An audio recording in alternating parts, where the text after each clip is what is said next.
Hello and welcome. It's the Abbreviated West Virginia University football podcast at earsports.com, a Paramount podcast. I'm Mike Casazza here to get you ready for another West Virginia University football game. I take that back. I say another like it's a bad thing, like another one of these. Supposed to be celebrations. It's not 8 down, 4 to go. It's, oh man, 8 down, just 4 to go.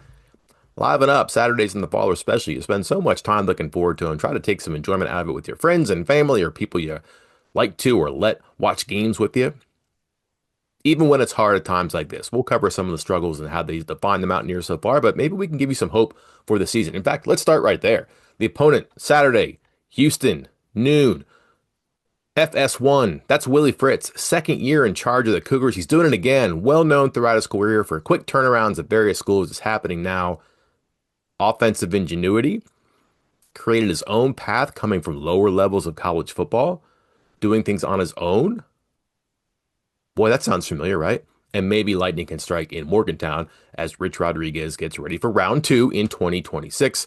What will the Mountaineers have in store on Saturday? Expect a disciplined team to play slow, follow the defense, be efficient, and some watermarks for Willie Fritz and Houston. 7-0 when they lead at halftime in the 2 seasons. 9-0 when they allow 21 or fewer points. 10-0 when they win the turnover battle. You know what you have to do there on the road against a ranked team, number 22 in the polls. And you know what you also need?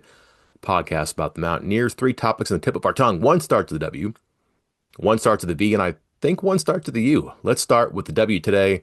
It stands for when. Maybe when? Like, when was the last time that West Virginia lost 5 in a row? That's the current losing streak. That's also what happened in Neal Brown's first season in 2019. When was the last time West Virginia lost 6 in a row? That's what's at stake on Saturday. That was 1986. It's kind of worth noting, those Mountaineers played a fairly competitive game against number 2 Penn State. Lost 19-0, the 6th straight loss. Left the record at 2-6. But then they won back-to-back games before losing the finale to feel a little bit better. That sounds a little familiar too, right?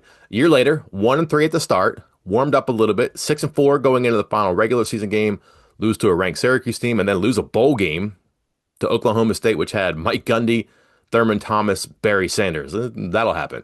I believe you know what happened in 1988. A lot of players on that team were part of the 1986 team. How about when was the last time West Virginia was 0-6 in conference play? How about never? That is not what's at stake on Saturday. In fact, West Virginia had never been 0-5 in any conference it has ever played in before. 0-5 to start the 14th year in Big 12 play. Worst start to any conference schedule ever for the Mountaineers. When was the last time Houston was 7-0? You all are probably going to start to hate me pretty soon, so just bear with me here. When was the last time Houston was 7-1? Think hard here, right? This is a low program that had to have a coaching change. It probably hasn't transitioned very well to the Big 12. Probably wrong. 2021, the last time that Houston was 7-1. How about when was the last time Houston was ranked? Got to be further back than that, right? No, 2022. Houston is in its 3rd Big 12 season, and the 7 wins are the most so far. West Virginia won 7 or more games in 6 of its first 7 years. This year will be the 6th time in 7 years the Mountaineers have finished below 7 wins.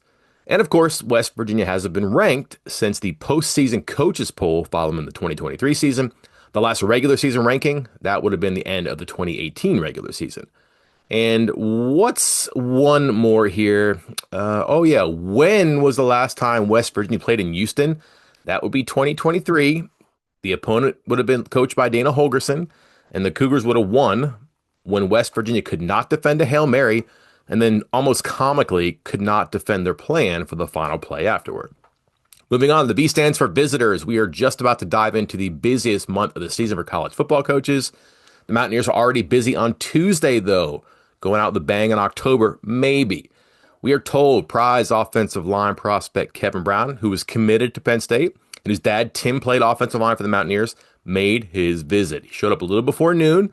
Red carpet was rolled out for him. Rich Rodriguez's news conference started about 10 minutes late, presumably because he was part of a deep welcoming committee, wanted to say hello, and I'll come back in a little bit. Recruiting is big in general this month. It'll be critical for WVU and the final 2 home games. Rodriguez has his eyes on going out with a bang, maybe 10 official visitors, maybe 100 unofficial visitors for the November 8 Colorado game. That's a noon start. Should West Virginia win that one, that's probably the most winnable game left in the schedule. A lot of time for one-on-ones, face-to-faces with players and their families after the game. But Rodriguez said the program is already hard at work for the 35 or so high school players he'll put in the recruiting class coming up, and the, 2 dozen transfers, of which 8 to 10 must be impact players. Said the staff meets daily. That's all the assistant coaches and a handful of recruiting staffers, and they go over updates about players, their plans for visits, coaching changes in the FBS, anything else that happens that gets their attention or should be brought to the attention of everybody in the room. And plus, they had conversations about their additions and subtractions from their big recruiting board. Right now, fully stocked with assistant coaches and the recruiting and personnel staffers for several months now. Rodriguez knows that, and he said, we are so much further ahead recruiting-wise. That'll be reflected in the recruiting class. It'll be reflected in the portal class as well when that finishes up in January. Put a pin in it. Remember that one. Finally, the U stands for utility. For a few weeks now, West Virginia has been working on a way to get Bandit Curtis Jones into the game on offense. We've been talking about him playing nickelback. That's still on defense. How about on offense? First I heard of this was the day before the road game against UCF. Mountaineers are coming out of an open week. Maybe they had something up their sleeve. Reason being, why would you put Curtis Jones in the backfield? He's a good player on defense, right? Well, not one reason being. How about reasons being? For starters, West Virginia just can't move the ball an inch when it needs a yard or something like that. The numbers today, well, actually, let's rewind here. Going into the break, West Virginia had run 24 times on third down when it needed 3 or fewer yards. It converted 12 times. Figured that had their attention. Maybe that's why they're thinking about Curtis Jones during their open week. The numbers today, 13 for 30. That's 1 for 6 in the past 2 games. And you saw the Mountaineers struggle with QB sneaks and run plays on third and fourth downs against TCU. Look, with Ty Edwards out, actually, let's put Jaheim White in there too. With your 2 top running backs out, 1 skilled and 1 big, West Virginia has clearly struggled in those spots. The quarterback run game has not helped nearly enough either. Enter Jones, 6'4", 225 pounds. He played running back in high school and, by the way, played very well in high school.